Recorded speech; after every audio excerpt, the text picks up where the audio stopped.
cuestión de la duda metódica es también muy interesante. Es como un proceso que hay que realizar en general en la filosofía. O sea, uno lo tiene que hacer sobre todo porque lo que hace es dudar acerca de la realidad como es presentada por una cierta sociedad, ¿no? Una cierta comunidad, una cierta forma de vida, te va a presentar una realidad en donde también nosotros nos tenemos que preguntar, ¿y por qué? ¿Realmente esa es la realidad? ¿Así es como son las cosas? Y de ahí tiene que partir la filosofía. En gran medida también, como explicamos o como solemos explicarnos, el surgimiento de la filosofía estaría puesta en este tipo de actitudes cuando las distintas creencias y las distintas ideas no están aclarando, no nos permiten a nosotros comprender cómo está la realidad o no es suficiente o qué es lo que ocurre con la realidad como se nos está presentando a través de esas ideas, de ciertas ideas. Entonces, lo que hacemos es, el proceso que habría que hacer es el de dudar de absolutamente todo, de todas las cosas que nos enseñaron, de todo lo que se nos dijo. Pero esta duda, pues es muy peligrosa también, ¿no? Si nosotros dudamos de absolutamente todo, pues nos podemos también preguntar, bueno, ¿y qué hay seguro? O sea, voy a dudar del aire que respiro, voy a dudar de la comida, de los líquidos que bebo, lo que como, voy a dudar del piso que estoy tocando, ¿no? Entonces tal vez me quedaría encerrado, ¿no? Con con pues, muchísimos otros temores. Entonces, por eso dice Descartes que necesita una moral provisional. Esta moral provisional le va a permitir a él, digamos, como enfocar su duda metódica, ¿no? Y centrarla en lo que realmente necesita saber, ¿no? Y dice, pues bueno, la primera es seguir las leyes y las costumbres de su país y la religión que aprendió desde pequeño, ¿no? Entonces ahí ya está dejando, digamos, como dentro del saco, pues ahí no discutir las estructuras políticas, las estructuras sociales, ¿no? Las estructuras económicas, las estructuras culturales o gran parte de las estructuras culturales de su contexto. ¿No? Y pues bueno, ahí ya desde un principio está deteniendo esa duda sobre todos los demás. Entonces ya aquí nos está diciendo, no sé, bueno, te está diciendo, no se va a poner a discutir si el rey merece ser el rey o no, si debe de haber estado feudal o el estado debería de ser diferente. No va a discutir si la religión católica es la adecuada o si la adecuada es el calvinismo o es el luteranismo, etcétera. Nada de eso va a discutir, ¿no? Así tal cual. Y fíjense que él dice esto, o sea, no queda claro, él es católico, pero lo escribe de una manera que justo lo deja abierto para que tú como lector no sabes si él es católico o si es luterano o si es calvinista, ¿no? Simplemente queda así como la religión en la que fue educado, ¿no? Desde niño. Entonces, él no va a estar buscando. Estamos hablando también de una época, esto es 1637. Sobre todo el siglo XVI, han habido muchas guerras de religión, ¿no? Y han habido muchas muertes. Hay sociedades que quedaron completamente diezmadas.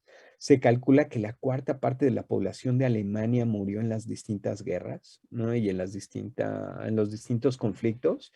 Si nosotros consideramos que en ese tiempo sobre todo luchaban varones entre los 14, 15 años y los 35, y la cuarta parte muere, pues ya se pueden imaginar pues la parte de la población que queda completamente diezmada, ¿no? Es muchísima gente. Entonces, están muy conscientes de eso y entonces Descartes le da la vuelta y dice, no se preocupe, no voy a andar discutiendo por ahí estas cosas, ¿no? Estas cuestiones de la religión, ¿sí? Sí. Entonces, luego la segunda. va a ser la constancia, ¿no? Entonces decíamos que la primera, pues está retomando también ahí en cierta medida la prudencia como virtud, la prudencia de la ética aristotélica. Aunque no es tal cual la prudencia como le está entendiendo Aristóteles, sino sobre todo es este ejercicio de mantenerse dentro de esos usos y costumbres en los que están, en los que creció, ¿no? Con esos. Ahora, también es muy curioso porque Descartes no está viviendo, lleva ya 10 años viviendo en Holanda, ¿no? Algo, o más de 10 años, ¿no? Creo como desde el 20 o 21 está viviendo ahí, entonces llevará 15 años viviendo en Holanda, entonces no es donde él nació, es un país extranjero, es un país calvinista, pero es ahí donde él está viviendo, pero aún así plantea estas cosas así, no, en los lugares, ¿no? Va a mantener los usos y costumbres, no se va a estar peleando con estas distintas cosas, ¿no? Eh, Después, la segunda máxima va a ser sobre todo, ¿no? Dice, ser en mis acciones lo más firme y resuelto que pudiera y seguir tan constante en las más dudosas opiniones, ¿no? Como si fueran segurísimas, ¿no? Para seguir derecho. También lo que hace, a mí me parece muy interesante de Descartes son las metáforas que utiliza, ¿no? Constantemente está usando metáforas.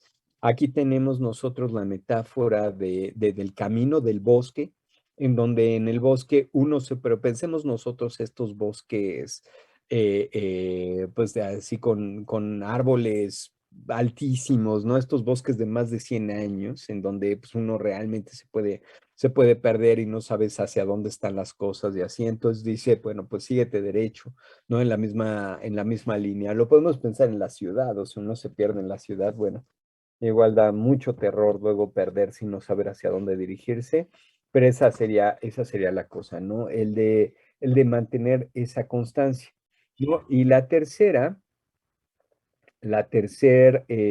máxima es procurar siempre vencerme a mí mismo antes que la fortuna y alterar mis deseos antes que el orden del mundo, ¿no? Y esto es una máxima también propia del estoicismo.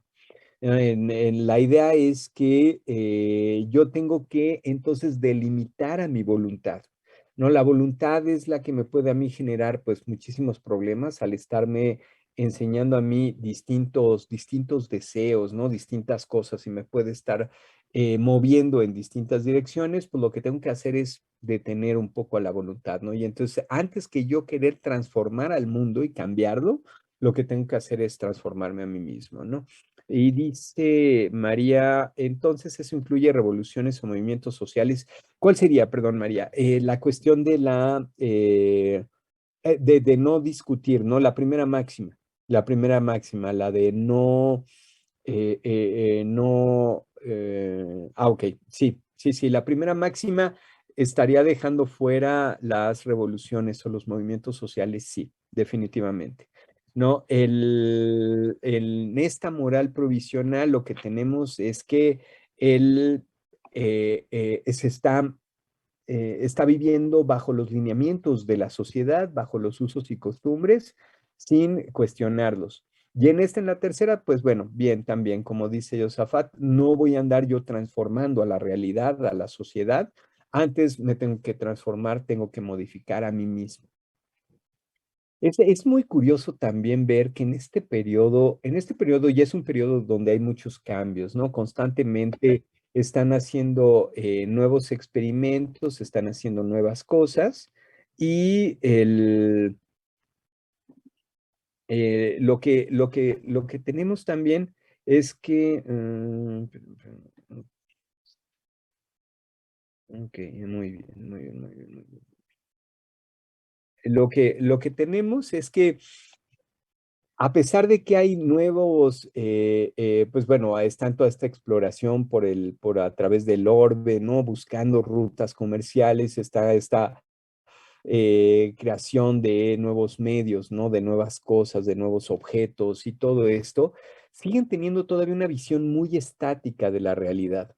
Siguen pensando muchos autores que si bien, por ejemplo, Descartes está explorando y desarrollando el álgebra y está desarrollando la geometría analítica y está desarrollando muchas cosas que van a ser fundamentales para la ciencia. Hoy en día seguimos usando el plano cartesiano, por ejemplo, ¿no? Y cosas de estas por el estilo.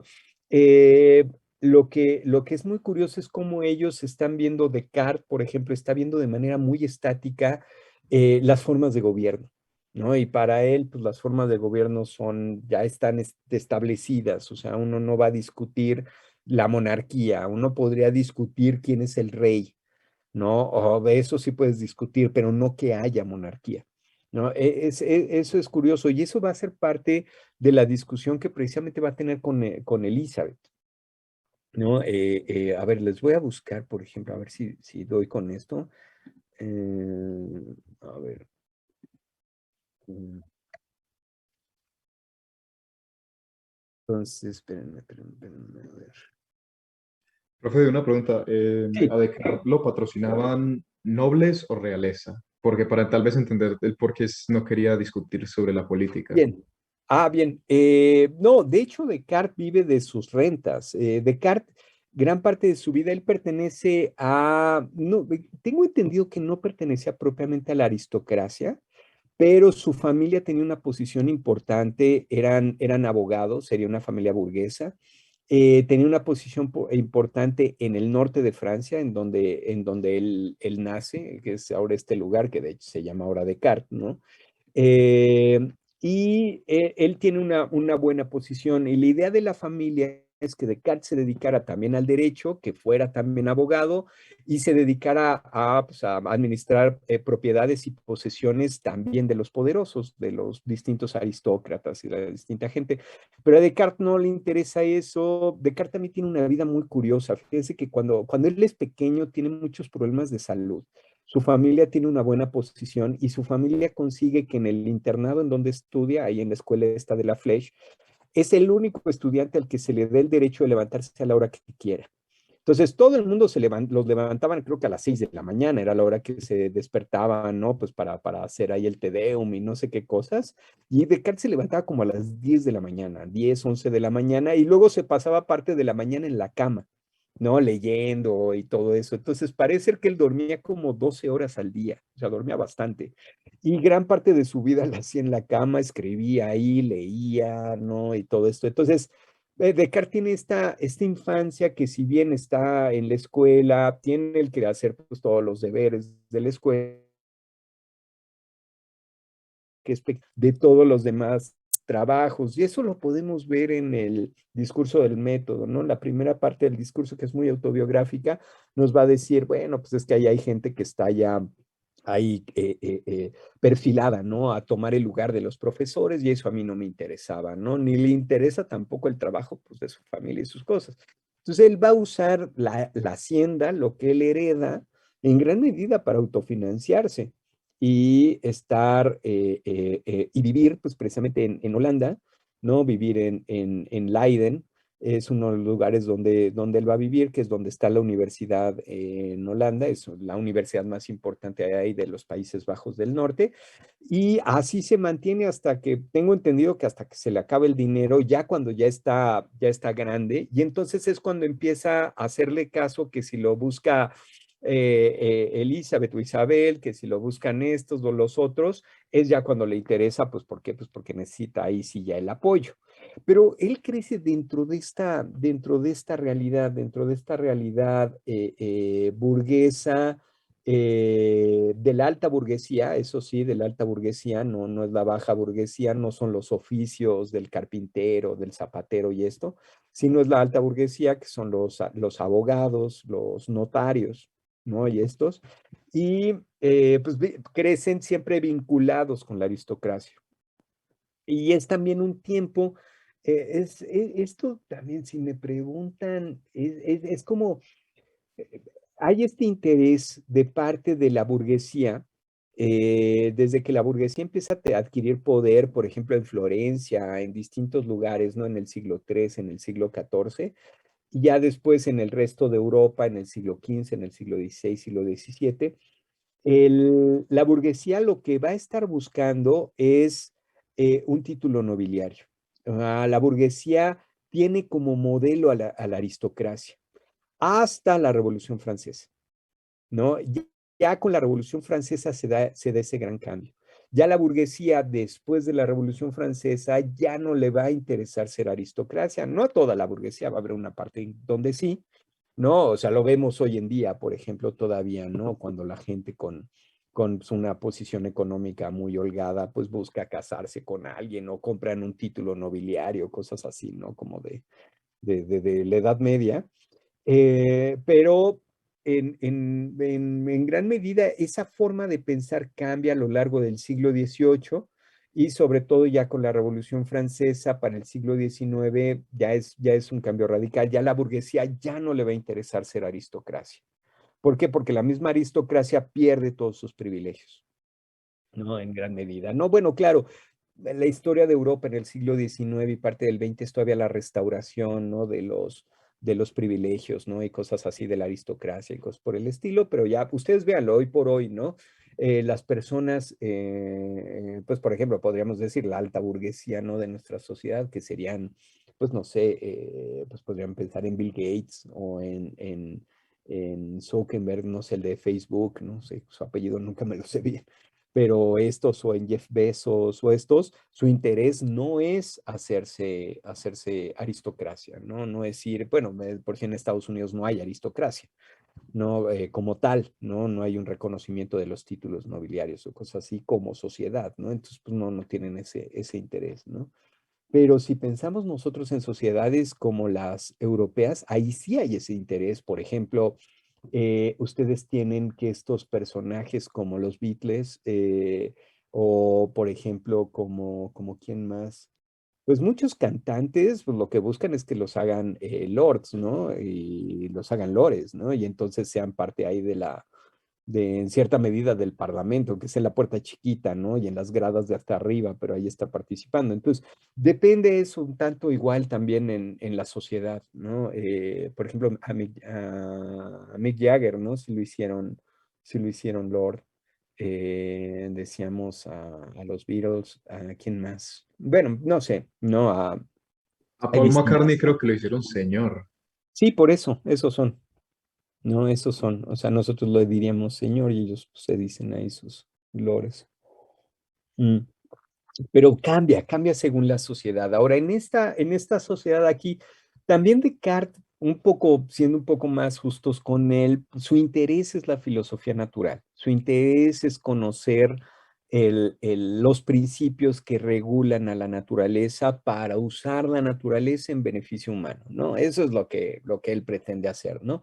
Entonces, también como desde esa perspectiva, no quiere él o no sería su preocupación los problemas políticos o los problemas sociales, ¿no? No se va a meter ahí en cierta medida en todo esto, ¿no? Entonces, va a ser, por ejemplo, cuestiones políticas, va a ser Isabel de Bohemia quien le va a estar preguntando a Descartes directamente cuestiones políticas y cuestiones morales. Y Descartes muchas veces le quiere dar la vuelta, no se quiere él clavar, no se quiere comprometer, no en decir cosas que luego le pueda traer problemas. No es alguien muy prudente, como estamos viendo su moral provisional, también por eso no es tan provisional. O sea, es más bien una moral que él va a estar siguiendo en gran medida. Pero Isabel de Bohemia le va a preguntar, Isabel es una princesa, es una persona que ha leído mucho, es una persona muy brillante, y le pregunta a Descartes a quemarropa, ¿no? Le pregunta, oiga, ¿qué piensa usted del príncipe de Maquiavelo? ¿No? Y Descartes le da las vueltas y le dice, pero es que yo no soy príncipe, ¿no? O sea, ¿yo por qué me voy a preocupar por eso? No lo he leído, ¿no? No se preocupe, yo le digo de qué se trata, ¿no? Y entonces ella le vuelve a decir, ¿no? Los pasajes, de, a ver, ¿qué me dice usted de esto? ¿No? De estas ideas, ¿no? Y entonces Descartes ahí, pues ya tiene que dar, pues ahí sus respuestas acerca de esto, y es donde, pues vamos a conocer, pues bueno, cuál es la posición de Descartes acerca de la moral. Eh, pero bueno, él también nos va a decir, ¿no? Él también va a decir en otras cartas, va a decir, bueno, es que yo a la metafísica, pues realmente la metafísica no me interesa ni me preocupa, ¿no? Me dedico a la metafísica 1 hora al día y cuando mucho, ¿no? Y dedico muy poco, pero toda su filosofía requiere de la metafísica. Está, como decíamos, su idea de substancia, su idea de substancia pensante, de substancia extensa, todo eso es metafísica. Y eso es eso es la estructura para todo el pensamiento cartesiano. Y es la estructura que se va a seguir en cierta medida usando. O sea, si nosotros, no sé, una buena manera, ya ahora lo veremos, ¿no? Cuando veamos Spinoza, pero me parece que una manera igual de poder contraponer o de poder entender el pensamiento europeo de la modernidad, tanto de la modernidad temprana como de la modernidad hasta hoy en día, es contraponiendo a Descartes y Spinoza. En gran medida, el pensamiento europeo, o en general el pensamiento occidental, desde la modernidad, es un pensamiento cartesiano. O sea, en general se piensa en que está la conciencia y que la conciencia es la base o es el fundamento de todo aquello que piensa la misma conciencia. ¿Sí? Que a través del análisis de la conciencia yo puedo encontrar tanto aclararme los problemas como encontrar las soluciones a los problemas, a las distintas cosas.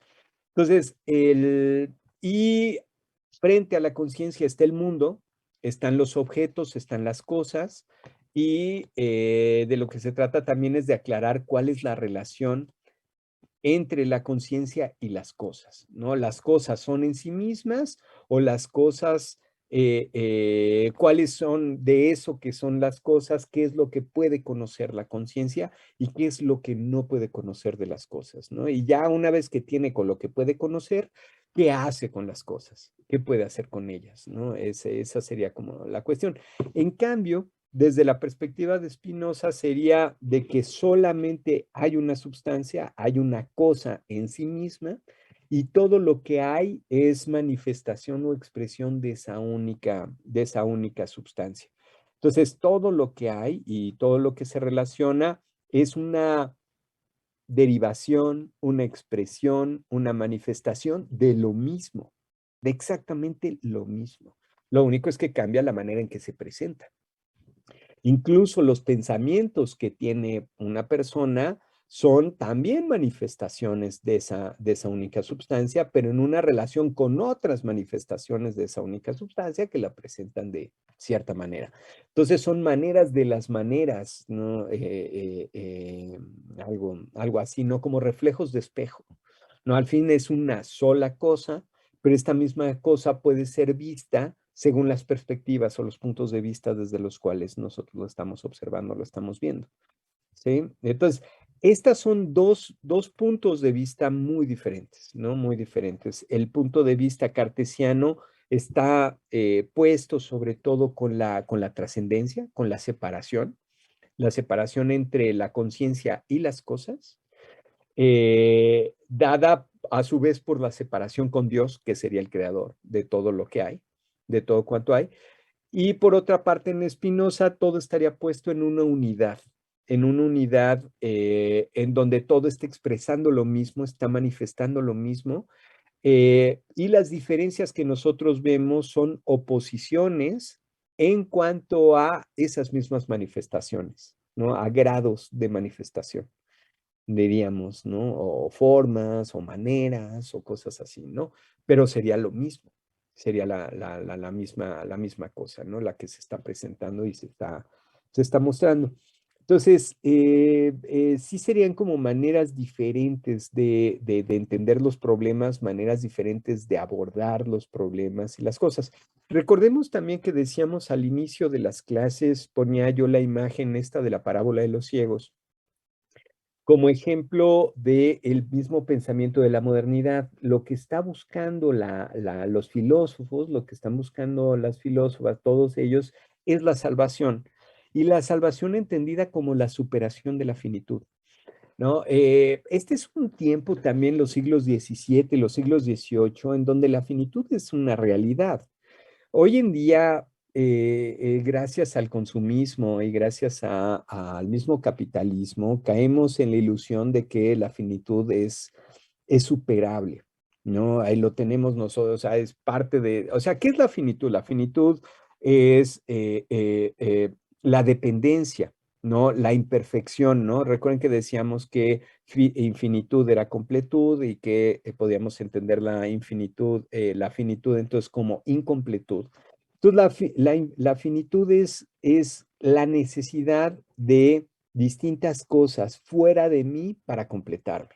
O sea, por ejemplo, necesito de los líquidos, necesito del aire, necesito de la comida, necesito de las personas, necesito de etcétera, etcétera, de muchísimas cosas, de muchísimas condiciones para poder existir, para ser. Es más, necesité de mis padres para nacer, ¿no? Que a su vez necesitaron de sus padres, que necesitaron a su vez de sus padres y así, ¿no? Podemos ir a ver esa gran cadena de finitudes, ¿no? De carencias, de faltas, ¿no? Si quieren, un poco así como de agujeros. Ahora, la existencia como tal es el intento por llenar esos agujeros, ¿no? Por superar esa finitud, por completar lo incompleto. Y en este periodo, entonces, hay mucha claridad de eso, ¿no? Hay la claridad de que, pues, nos vamos a morir, ¿no? Hay la claridad de que, pues, vamos a enfermar, está la claridad de que, pues, yo estoy en una situación, en una condición muy delimitada, muy determinada.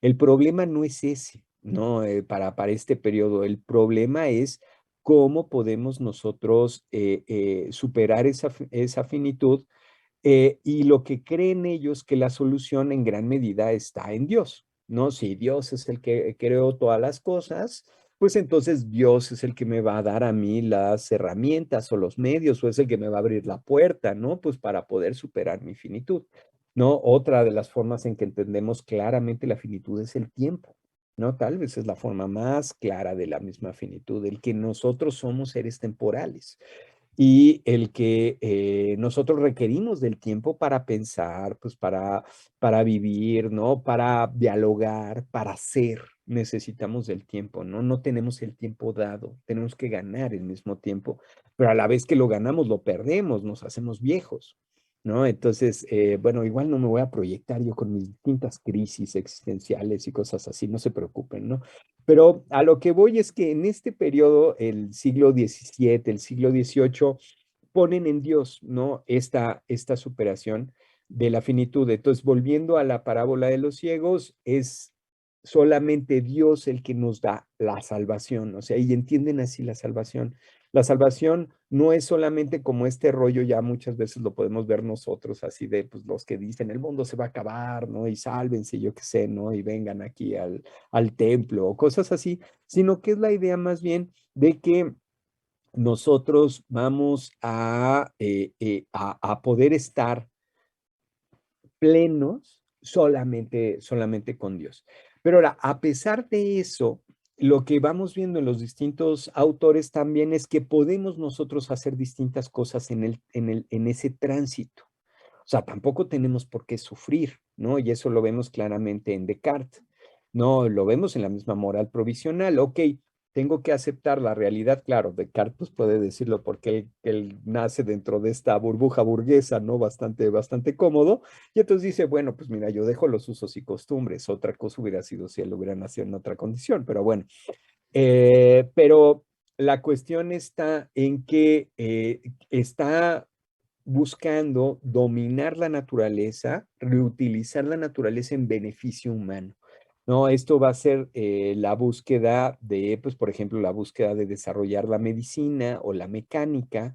Todo es en beneficio de los seres humanos, ¿no? Según la perspectiva de Descartes. Entonces, el desarrollo de la ciencia no es simplemente conocer por conocer, sino es para mejorar la vida humana. O sea, no tenemos, o sea, si bien solo Dios es el que nos puede salvar, de todas maneras, pues podemos comer mejor, podemos vivir en un lugar más agradable, ¿no? Podemos evitar la violencia, ¿no? O cosas así por el estilo. Entonces, eso es lo que hay que estar también buscando. y no simplemente quedarnos con la idea de, bueno, pues entonces me espero a que Dios venga pues me lleve y resuelva todos los problemas, ¿no? Esto es también muy propio del pensamiento burgués, en el sentido en que entonces queda en mí mejorar mi vida, ¿no? Y sin tener que dañar la vida de los otros. Pero está en mí, ¿no? Está en cada uno, ¿no? En cada una de las personas. Entonces, cada uno tiene ese poder, tiene esa capacidad. ¿Por qué? Porque además piensan, pues es lo que Dios quiere que cada uno haga, ¿no? Dios quiere que cada uno trabaje en sí mismo, ¿no? Mejorándose así y pues mejorando el mundo, el mundo después en el mundo en el que se encuentra, pero en este sentido, ¿en dónde? En el sentido, por ejemplo, la medicina, la mecánica, el conocimiento de la naturaleza, el conocimiento de las cosas. Y uno lo que se puede también claramente preguntar es si realmente la moral provisional se puede sostener dado este interés por mejorar la misma condición humana. Si a mí lo que me interesa es mejorar la condición humana y yo me pongo pues, ok, experimentar a la naturaleza y este tipo de cosas, pero realmente esta búsqueda de mejorar la condición humana no pone en duda, pues, precisamente, pues, ciertas ideas como, pues, la monarquía o ciertas ideas desde la religión o de cosas por el estilo. De hecho, es lo que van a estar pensando muchos de los lectores de Descartes, ¿no? Y Descartes va a ser prohibido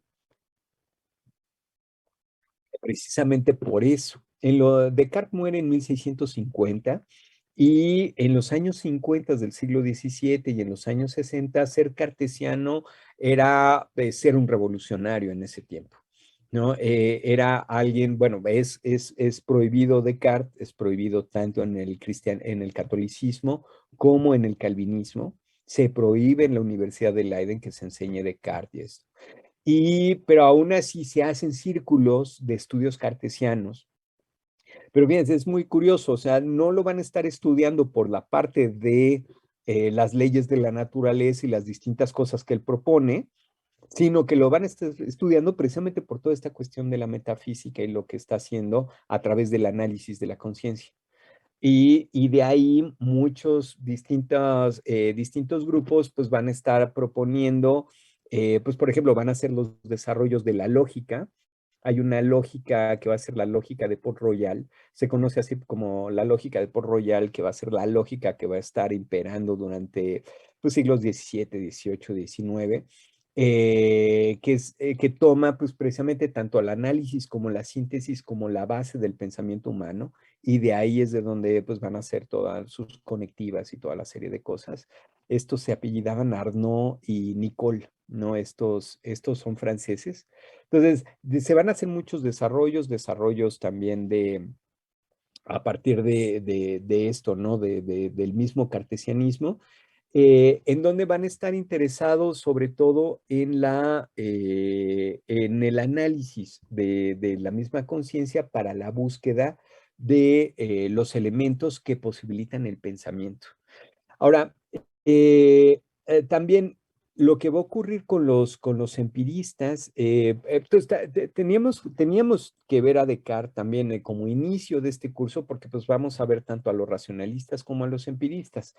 Los empiristas van a estar tomando en gran medida, tanto Locke como Berkeley como Hume, van a estar tomando en cierta medida este modelo cartesiano de la substancia pensante y la substancia extensa como la estructura de la realidad. Si bien van a criticar mucho la idea de substancia, ¿no? La van a criticar, pero de todas maneras lo van a estar tomando como el modelo dado. ¿No? Entonces, y la otra cosa que también van a estar tomando de Descartes es la conciencia o el entendimiento o el pensamiento, van a tomar la conciencia como el campo de trabajo de la filosofía.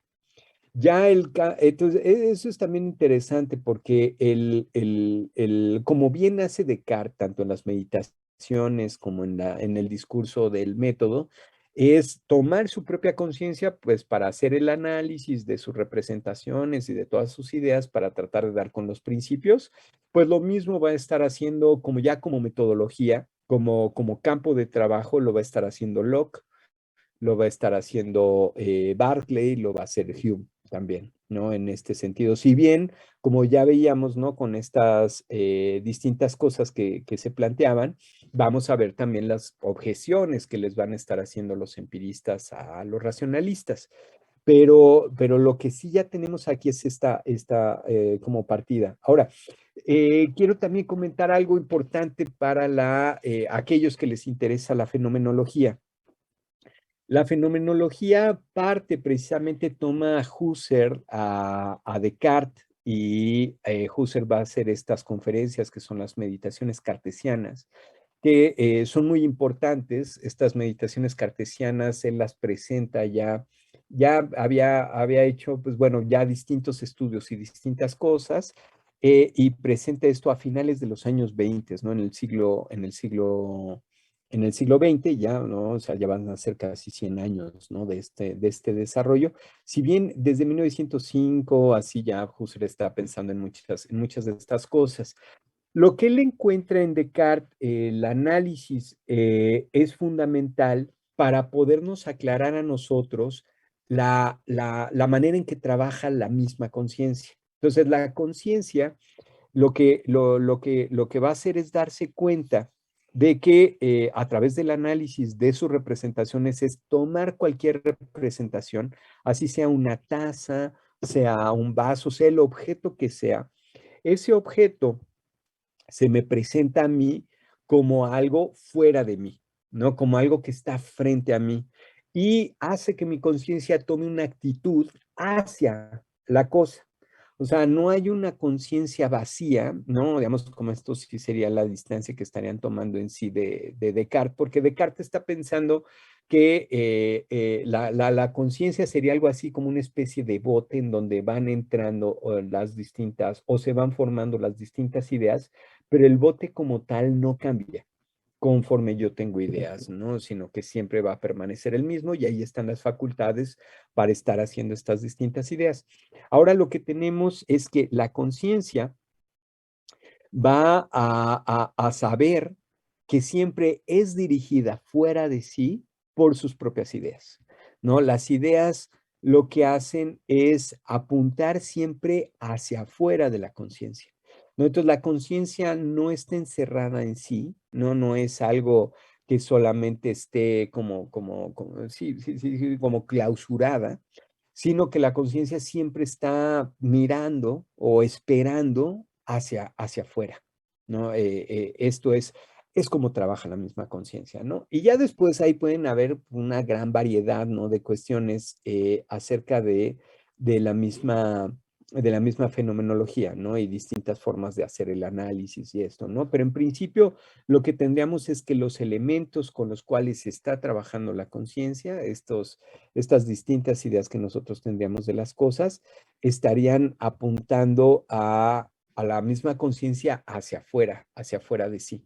Entonces nosotros podríamos distinguir en todas las distintas representaciones que tenemos un elemento que sería el elemento del lado propiamente de la conciencia y el elemento que apuntaría al objeto que es pensado, no por la conciencia, ¿sí? Entonces, esto va a llegar pues precisamente a través de este mismo análisis que hace Descartes en su discurso del método o en las meditaciones metafísicas. ¿Sí? Si bien no van a tomar todos los distintos elementos que va a estar tomando Descartes, ¿no? Y los que él va a querer afirmar. Y Descartes va a intentar dar con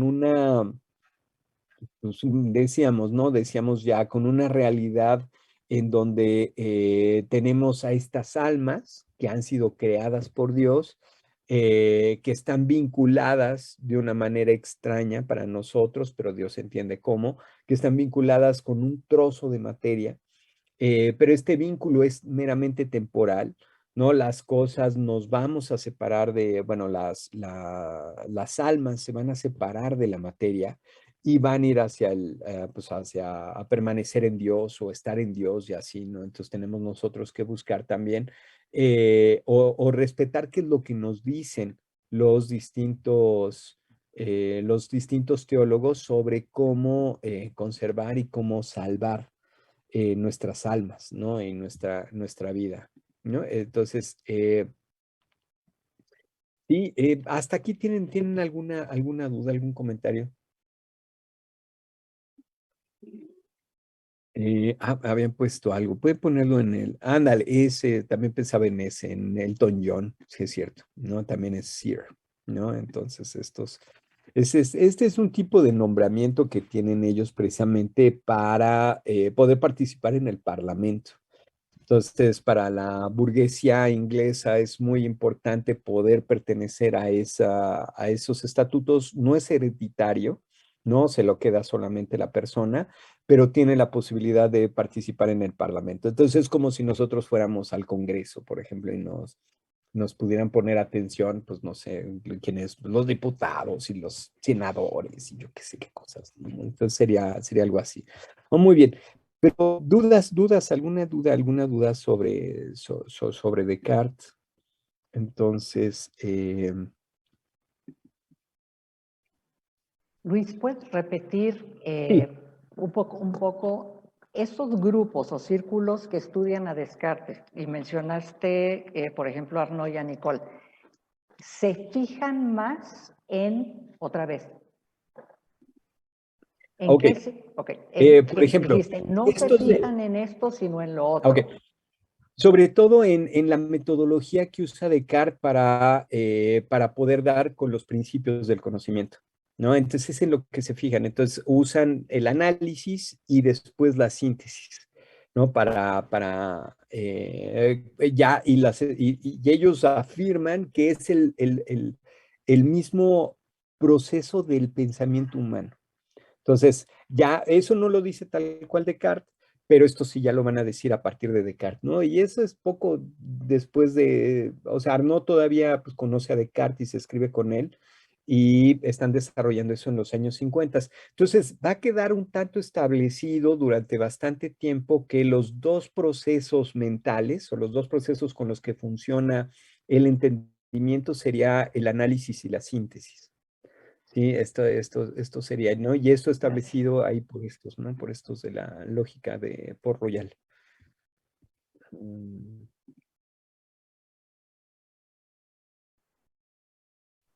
ok, entonces,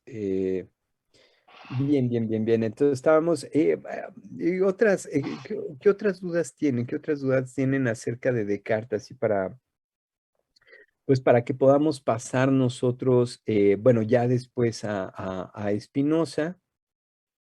eh, entonces, si quieren, mire, si no tienen ya más dudas acerca de Descartes, paso un poco a Spinoza, ¿no? Para ir haciendo ya una introducción al pensamiento de Spinoza.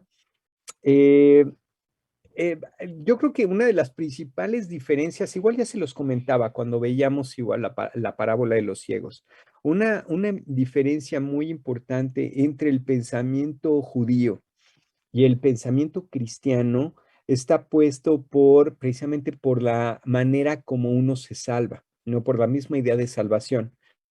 Otra vez, no tenemos como esta claridad acerca de la finitud, tenemos la claridad acerca de la salvación como el único medio de superar la finitud. Pero el cristianismo piensa la salvación de manera individual.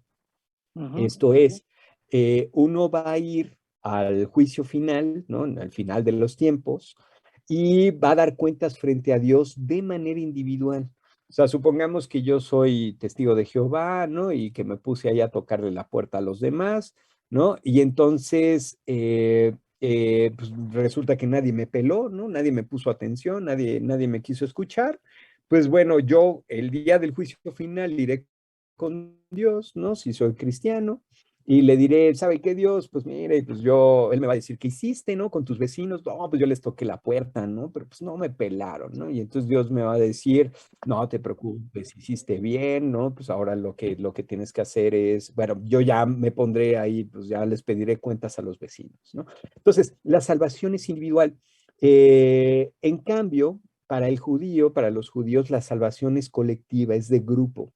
O sea, se salva todo el pueblo y no es el pueblo en el año 2021, no, es todo el pueblo desde el tiempo de Abraham pues hasta el momento del final, ¿no? Hasta que terminen los tiempos, ¿no? Hasta que Dios decida que se acabó todo, ¿no? O bueno, que empezó todo, ¿no? Todo depende de cómo uno lo ve, ¿no? Entonces, la salvación es colectiva, es el grupo. Ahora, esto lleva a que los distintos pensadores, tanto judíos como cristianos, se planteen de manera diferente los problemas y las soluciones a esos problemas. Entonces, un pensador cristiano o claramente cristiano es Hobbes. Cuando Hobbes, por ejemplo, Hobbes plantea el problema, ¿cuál es el problema que está viendo Hobbes? El problema es el de que yo tengo individuos separados. ¿Cómo le hago para que estos individuos separados con sus propios deseos, con sus propias intenciones, sus propios intereses, los pueda yo unir y los pueda yo juntar y que formen una sociedad en donde pues bueno, luchas internas, no hayan guerras civiles y todo? El principal problema que Hobbes intenta resolver es el de la guerra civil, ¿no? Que en gran medida él lo va a sufrir y va a huir de Inglaterra y cosas así, ¿no? Entonces, el problema como lo enfrenta, como lo piensa Hobbes, es como yo doy por hecho que ya están dados los individuos separados, cómo yo los unifico en una sociedad, ¿no? ¿Estos por qué están separados? Porque tienen intereses diferentes, deseos diferentes, voluntades diferentes, etcétera, etcétera, ¿no? Entonces, por eso el problema en Hobbes es cómo yo de los individuos separados conformo una unidad. Ahora, el problema para Spinoza, como va a ser para los distintos judíos que se dedican, por ejemplo, a la filosofía política o a la ética, el problema va a ser al revés. Lo que das por un hecho es la comunidad, es la comunidad, la sociedad como tal, y el problema como lo enfrentas es cómo le haces para que de la comunidad tengas individuos pensantes que no estén siendo simples borregos, que estén siguiendo a la masa, bueno, o más bien masa, ¿no?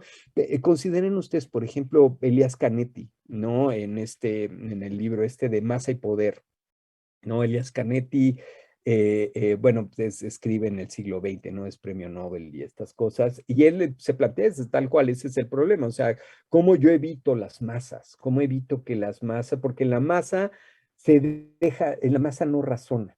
Bueno, según el Canetti, ¿no?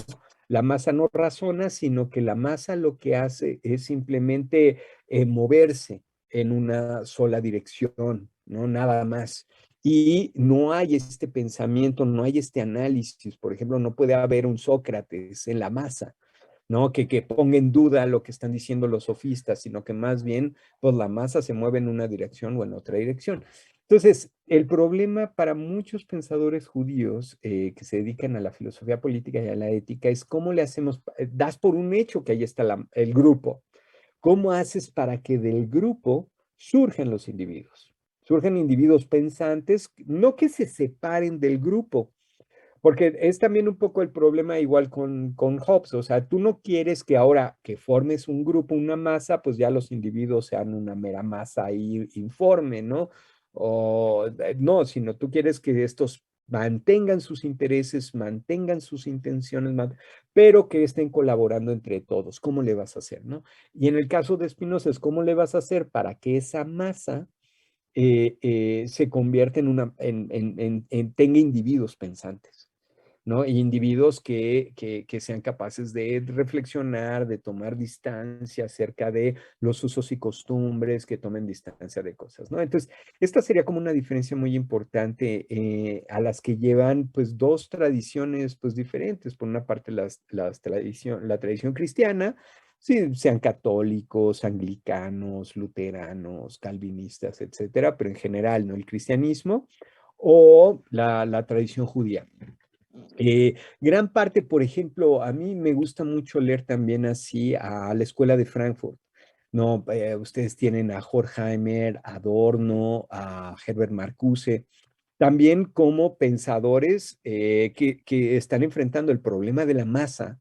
¿Cómo yo hago de una masa algo pensante? O si quieren también incluso a Marx, ¿no? O sea, no en gran medida, ¿no? O sea, el problema es tú tienes masas, grupos de masas y unos que se oponen a los otros y unos dominan a los otros. Ahora, ¿cómo yo hago para que estos distintos grupos todos piensen y sean empáticos con la realidad de los otros, ¿no? Tomen conciencia de que todos son parte de una globalidad, etcétera, etcétera, ¿no? Y distintas cosas así, ¿no? Entonces, esto como en un principio, y eso, yo creo que esa es una de las razones por las cuales también seguimos leyendo Spinoza hoy por hoy, ¿no? La otra razón sería esta que les comentaba, ¿no? Dos maneras, dos perspectivas diferentes de comprender la realidad. Una como esta realidad dada por la misma conciencia, por la conciencia, por el individuo, que sería una visión tanto burguesa como cristiana, esta que estamos ya viendo ahí con Descartes. Y no es que en sí eso esté mal, ¿no? O sea, no, simplemente se trata como de decir cuáles serían esas características y cuáles serían sus limitaciones también, ¿no? Porque ¿qué pasa con este tipo de conciencia? Que muchas de estas toman este punto de yo solo soy lo que hago, ¿no? Lo que hago de mí, y pretenden tomar distancia del grupo, de la masa, cuando en gran medida, como ustedes mismos ya hacían sus observaciones acerca del Dios cartesiano, por ejemplo, pues está tomado de su propio contexto, ¿no? Entonces nosotros lo podemos ver que está tomando del contexto estas mismas ideas, pues no parece ser que esta idea salga en sí del puro análisis de la conciencia, ¿no? Sino que más bien parece que está empatando. Claro que ellos te podría decir, ¿no? Te podría decir un cartesiano, bueno, es que pareciera que esté empatando, pero realmente desde un principio surgió del ejercicio de la conciencia, ¿no? Entonces, habrían religiones verdaderas, religiones falsas y cosas así por el estilo, ¿no? En cambio, en el caso de Spinoza, Spinoza lo que va a hacer es aplicar en gran medida esta duda metódica cartesiana a todo, no a todo. O sea, no va a tener una moral provisional, sino más bien va a aplicar la duda metódica a las estructuras políticas y a las estructuras sociales, no directamente. Y entonces lo que va a hacer es cuestionar por qué el rey es rey, no porque tienen que haber reyes, ¿no? Eso es una de las cosas que va a estar haciendo Spinoza. Y a mi manera de ver como el problema uno de los problemas, hemos comentado aquí en clase, que bueno, yo creo que todos los textos de filosofía intentan resolver un problema, o por lo menos un problema principal y luego problemas secundarios. Claro que ocurre, por ejemplo, con libros de filosofía como los ensayos, el ensayo igual del entendimiento humano, que pues, es un libro que escrito en 20 años, o sea, se tardó 20 años en escribirlo Locke. Entonces, este libro, pues lo que tenemos es también de repente distintos problemas dentro del libro. No solo un gran problema, sino va cambiando su dirección y sus intereses y cosas así, ¿no?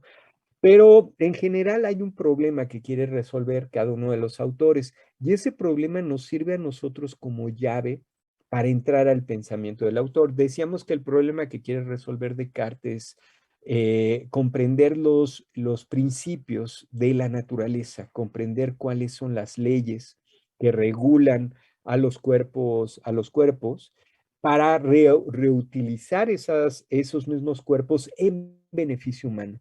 Es algo así como desarmar las cosas, encontrar cuáles son sus claves y rearmarlas otra vez, ¿no? Yo eso es lo que creo que está haciendo Descartes.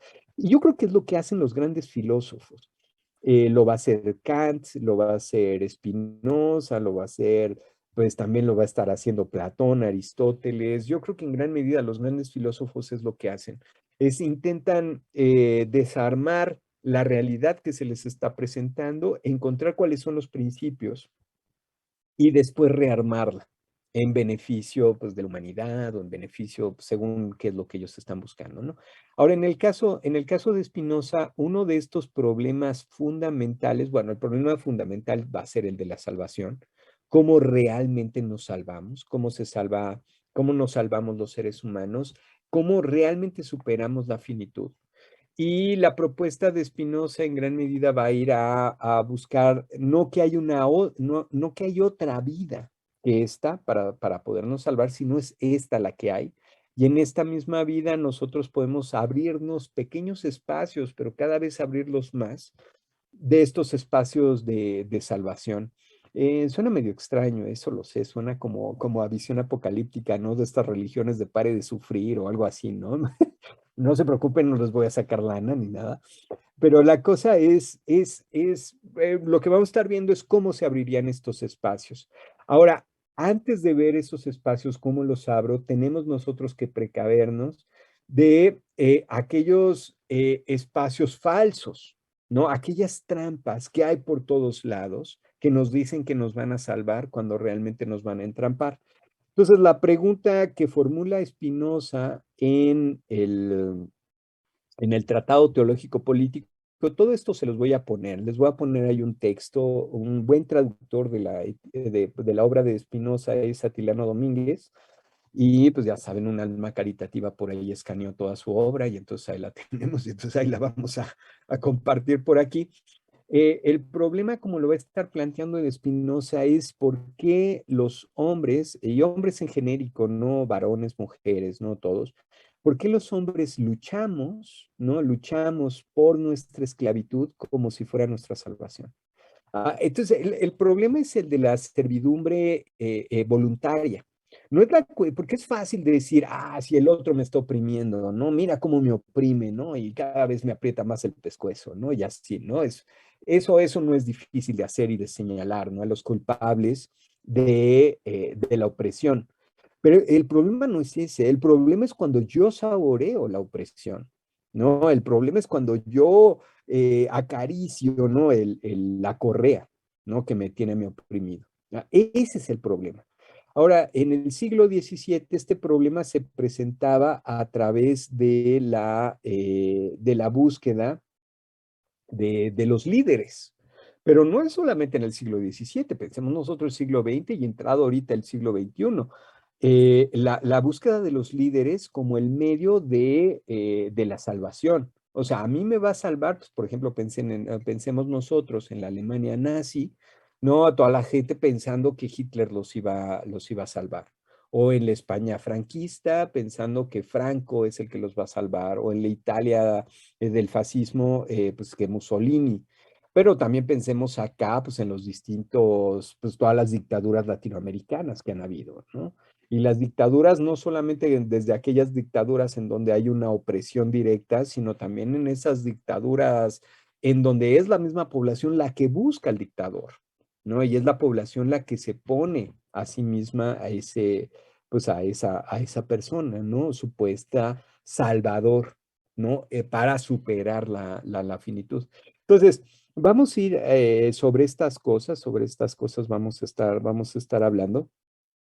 Y es muy interesante también ver un poco el contexto en el cual crece Spinoza, ¿no? Para ver por qué se hace este tipo de preguntas y la distancia que luego él tiene que tomar de su contexto, porque su contexto también es un contexto que en un principio la comunidad judía Spinoza no va a ser rabino, eso es también parte como de las leyendas que se crearon alrededor de él, pero su familia sí tiene una posición muy importante dentro de la comunidad sefardita ahí en Ámsterdam, en Holanda.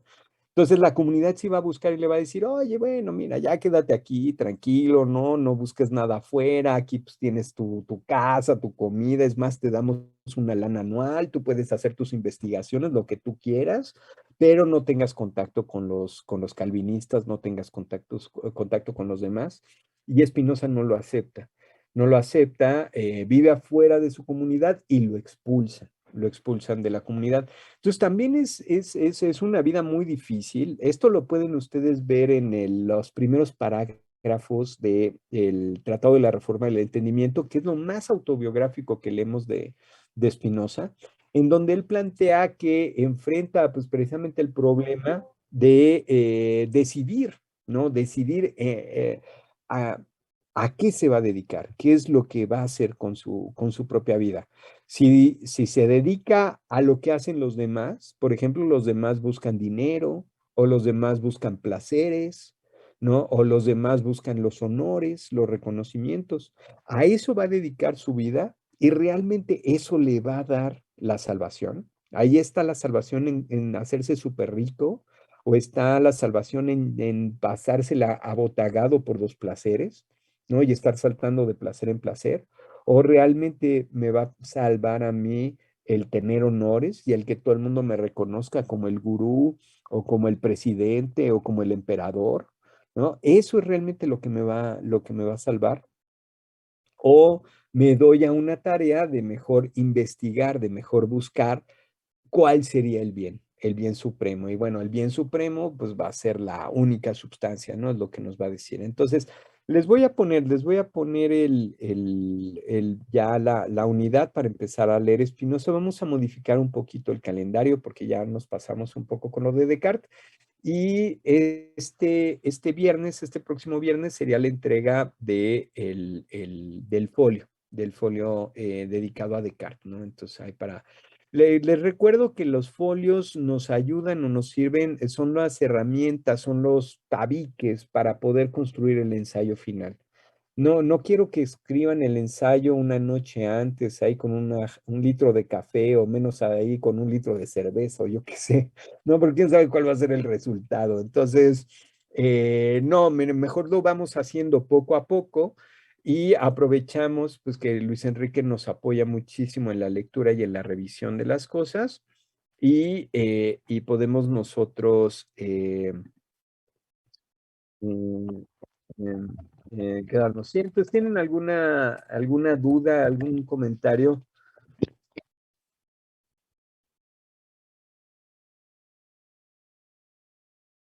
A mí solo me gustaría decir, con respecto a lo de los folios, no sé si, es que algunos no han, como que tienen mucha duda todavía sobre esto, incluso creo que me preguntan aquí en el chat, no sé si lo podamos ver cuando termine la clase, justo porque no han seguido el formato, vamos, de los folios, muchos.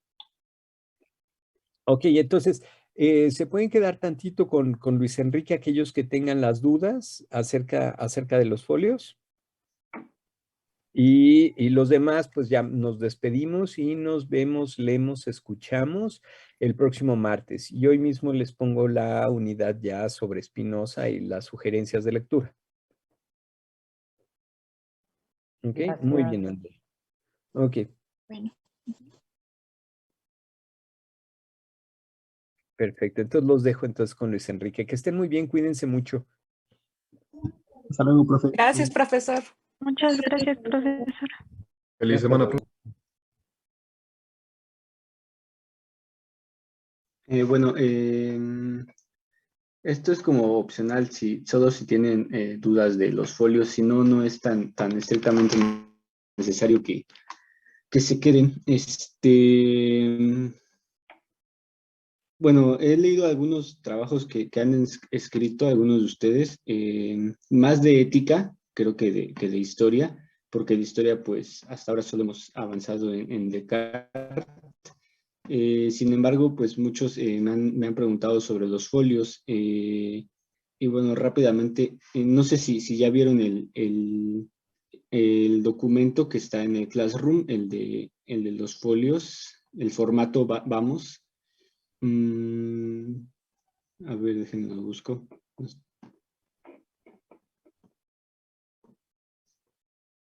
Eh, a ver.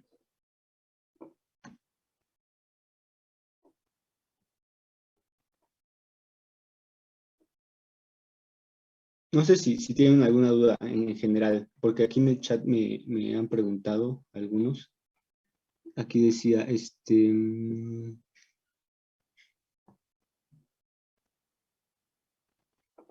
bueno, voy a compartir la pantalla.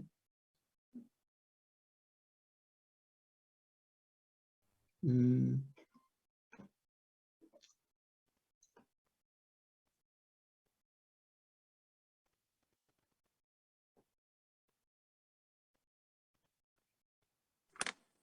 Oye, Luis, una pregunta. sí. Si vamos a hacer los 5 folios, digamos, dejamos pasar Descartes en dado caso que no quisiéramos entregar ese folio y podemos ir entregando de los otros que vienen abajo, ¿verdad? De los que vamos a ver. Pues mira, lo ideal es que entreguen de o sea, los autores que estamos viendo formalmente. Yo considero que Descartes es como un autor importante del curso y si es necesario que hagan un folio sobre Descartes. Igual no es tan, no, o sea, vamos, el folio no es un documento que sea complicado.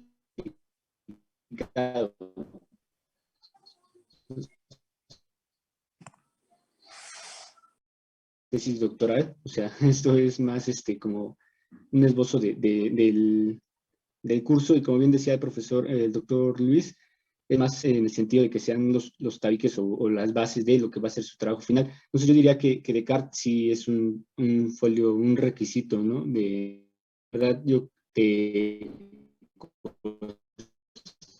mucho trabajo Descartes, pues sí, sería como una opción que pudieras hacer de los otros autores. Lo que sí es cierto es que son necesariamente cinco folios para poder obtener la mitad de calificación del curso.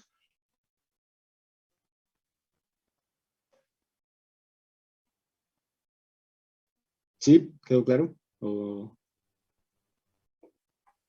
Sí, muchas gracias. Vale, bueno, no sé si ya vieron mi pantalla. Yo, Luis, no he logrado comprender exactamente qué es la glosa. O sea, sé que, digamos, yo estaba aprendiendo en lo de Descartes, hacerlo sobre, pues, el cogito ergo sum. Y pues así Sí. normalmente llego, lo cito, etcétera. La glosa, pues, no sé más o menos qué es exactamente. O sea, qué se refiere por glosa? Ok, justo aquí en la pantalla que les estoy compartiendo, pues viene el ejemplo. Yo prefiero guiarme más como de que viene con las instrucciones. En el caso de ustedes, pues es un poco más sencillo explicarles porque, bueno, para ética, que son de ética 1, pues todavía les cuesta mucho trabajo citar y les cuesta mucho trabajo escribir, pero bueno, ya para el quinto semestre ya tienen como esto de la redacción un poco más ejercitado, ¿no? Y bueno, el folio, como ven, se conforma como de estas tres partes. Bueno, el título, la cita, la glosa y el comentario. El título, pues, eh,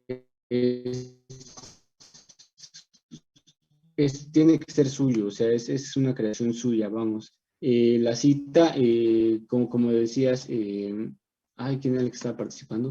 Sí, pueden citar el párrafo que deseen, el parágrafo que deseen, mientras les guste o mientras creen que sí es importante es usar la fuente, bueno, citar la fuente conforme aquí lo pone el profesor a nuestra disposición. Yo diría que esta es o sea, como la manera ideal de citar lo que estemos utilizando, ¿no? Y luego la glosa. La glosa es el contenido o la interpretación que tú le estás dando a la lectura del autor. En el caso de Descartes, pues, ¿qué interpretación le estás dando al cogito ergo sum? ¿O cómo explicarías formalmente el cogito ergo sum, ¿no? Aquí dice, en la glosa debes de hacer un análisis del pasaje que citaste. ¿Qué significa el pasaje? Los conceptos más importantes que usa el autor en este pasaje, lo que pretende hacer o demostrar con el pasaje, etcétera. Básicamente es eso. Tiene que ser, o sea, es resumido, tampoco es como que tengan que hacer muchas cuartillas. Aquí, por ejemplo, 3 puntos es suficiente para explicar este pasaje, pero pueden hacer más, o sea, 5 o 6. Mientras, o sea, los que consideren ustedes útiles. Y por último, los comentarios, que es más una reflexión sobre el texto. Puede ser en formato de pregunta o una simple crítica que le quieran hacer al texto. Bueno, eso sería como todo lo de los folios.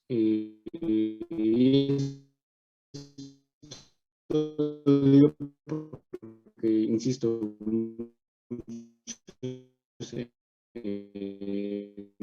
en el grupo, en el Classroom, como que tenían la dudas, ¿no? Yo tengo una duda. O sea, sí comprendo lo de los folios, pero al final el ensayo es otro aparte de estos 5 folios, o tomando estos 5 folios como base, voy a crear el ensayo.